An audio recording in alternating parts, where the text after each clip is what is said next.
ഈ പുതിയ ബെഡ്ഷീറ്റുകളും കർട്ടൻസും തലേണയൊക്കെ മാറ്റുമ്പോ തന്നെ രാജുവിന്റെ റൂം വൃത്തിയാവും. അച്ഛനോട് പറഞ്ഞ് വീടിന്റെ പെയിന്റ് ഒന്ന് മാറ്റിക്കണം. മാസം മാസം രാജുവിന്റെ കയ്യിൽ നിന്ന് കാശണ്ണി വാങ്ങുന്നതല്ലേ. മോളെ നമസ്കാരം സ്വാമി. നമസ്കാരം. നമസ്കാരം മോളെ. വലിയ സന്തോഷത്തിലാണല്ലോ. അതെ സ്വാമി, രാജുവിന്റെ വീട്ടിലെ ഇത്തിരി അഴിച്ചുപണികളുണ്ട്. മനസ്സിലെ ഏറ്റവും വലിയ ആഗ്രഹം സഫലമാകാനുള്ള ശ്രമത്തിലാണല്ലേ? അതെ സ്വാമി. കളങ്കമില്ലാത്ത മനസ്സിലെ ആത്മാർത്ഥമായ ആഗ്രഹം ഒരു ദിവസം പൂവണിയുക തന്നെ ചെയ്യും. പ്രാർത്ഥിക്കുക. പ്രാർത്ഥനയാണ് ഏറ്റവും ശക്തമായ മരുന്നും ആയുധവും. ശരി സ്വാമി. മോളെ ഒരു മിനിറ്റ്. ഇത് വാങ്ങിച്ചോളൂ. എന്താ സ്വാമി ഇത്?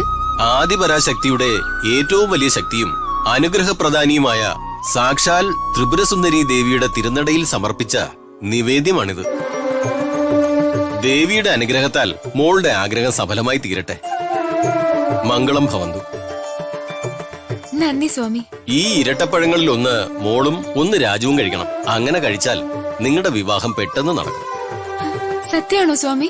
ഒന്ന് പരീക്ഷിച്ചു നോക്കിയോളൂ. അയ്യോ, പരീക്ഷിക്കൊന്നും വേണ്ട. സ്വാമി പറഞ്ഞ എനിക്ക് വിശ്വാസം. ആ വിശ്വാസത്തോടെ ഞാൻ പറഞ്ഞത് ചെയ്യൂ.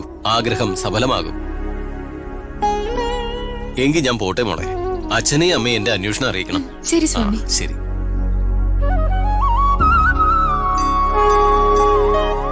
ഈ ഇരട്ടപ്പഴത്തിൽ ഒന്ന് ഞാൻ കഴിക്കും, ഒന്ന് രാജനെ കൊണ്ട് ഞാൻ കഴിപ്പിക്കും.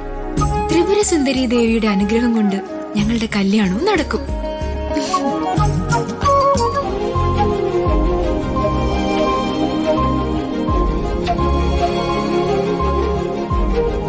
മാഡം, ട്യൂഷനുള്ള ബുക്സ് ഒക്കെ കൃത്യമായിട്ട് എടുത്തിട്ടുണ്ടല്ലോ അല്ലേ?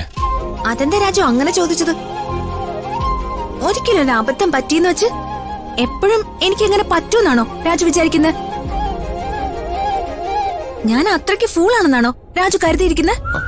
അയ്യോ മാഡം, ഞാൻ അങ്ങനെയൊന്നും ഉദ്ദേശിച്ചല്ല ബുക്സിന്റെ കാര്യം ചോദിച്ചത്. മതി മതി, മനഃപൂർവ്വം എന്നെ പരിഹസിക്കാനായി ചോദിച്ചിട്ട് ന്യായീകരിക്കൊന്നും വേണ്ട. രാജു എന്താ ഉദ്ദേശിച്ചതെന്ന് എനിക്ക് കൃത്യമായിട്ട് മനസ്സിലായി. മാഡം എന്നെ തെറ്റിദ്ധരിക്കല്ലേ. ഞാൻ എന്ത് പറഞ്ഞാലും അതിലൊരു നെഗറ്റീവ് കണ്ടുപിടിക്കും. പക്ഷെ ഞാൻ പറയുന്നതിന്റെ പോസിറ്റീവ് സൈഡ് മാഡം ചിന്തിക്കാറേയില്ല. രാജു, നിനക്കൊരു വിചാരമുണ്ട്. നീയാണ് ഈ ലോകത്തിലെ ഏറ്റവും സ്മാർട്ട് എന്ന്. ആ വിചാരം നീ അങ്ങ് മാറ്റി വെച്ചിട്ട് എന്നോട് സംസാരിക്കുന്നതാവും നല്ലത്. ശരിക്കും മാഡത്തിന്റെ എന്നെ കുറിച്ചുള്ള ഇങ്ങനത്തെ ധാരണകളാണ് തെറ്റ്. ഞാൻ വലിയവരാണെന്നുള്ള ഒരു ഭാവം എനിക്കില്ല.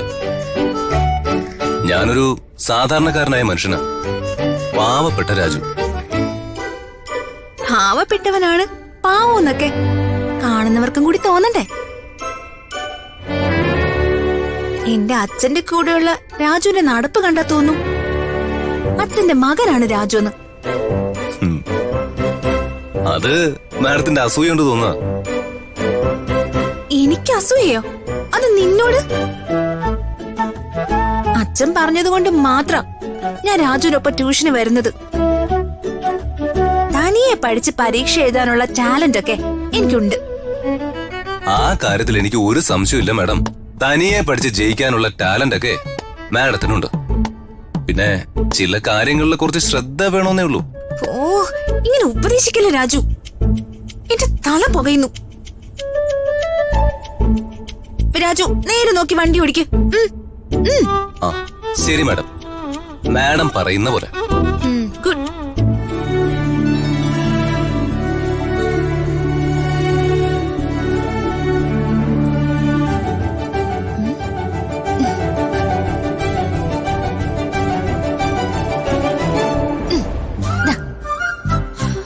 ഇത് രാജു കഴിച്ചോ?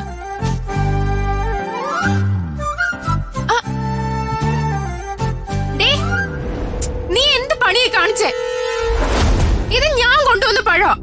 നീ എന്തിനാ അത് അടർത്തിയത്? എന്റെ പഴം അങ്ങ് തന്നെ. തരാൻ പറ്റില്ല.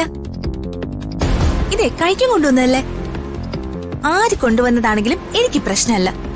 എനിക്ക് കഴിക്കാൻ തോന്നിയാ ഞാൻ കഴിക്കും. രാജു, നാളെ വരുമ്പോ ഇവൾക്ക് ഒരു കൊല പഴം മേടിച്ചു കൊടുത്തേക്ക്. നിനക്കെന്നെ അറിയില്ല. ദേഷ്യം പിടിപ്പിച്ചാലേ ഈ രമ്യ ചൂർപ്പളക. അത് നിന്നെ ആദ്യം കണ്ടപ്പോ തന്നെ എനിക്ക് തോന്നി നീ ഒരു ശൂർപ്പണകയാണെന്ന്.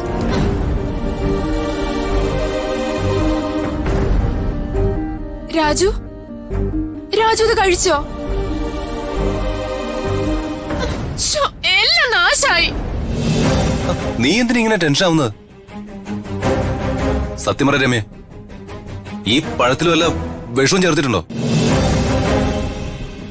വിഷമൊന്നും അല്ല, അത് അമ്പലത്തിൽ നിന്ന് കൊണ്ടുവന്ന പഴം.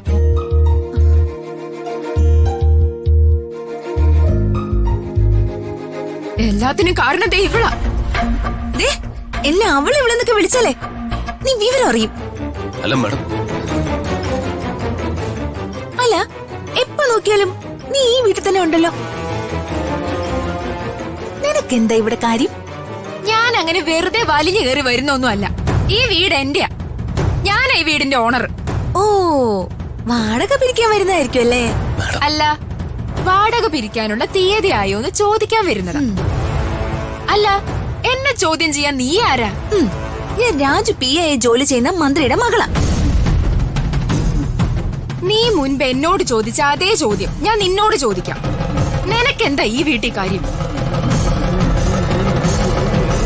രമ്യ, മതി നിർത്ത്. ഋതിക മാഡം ഇനി കുറച്ചു നാളത്തേക്ക് എല്ലാ ദിവസവും ഇവിടെ വരും.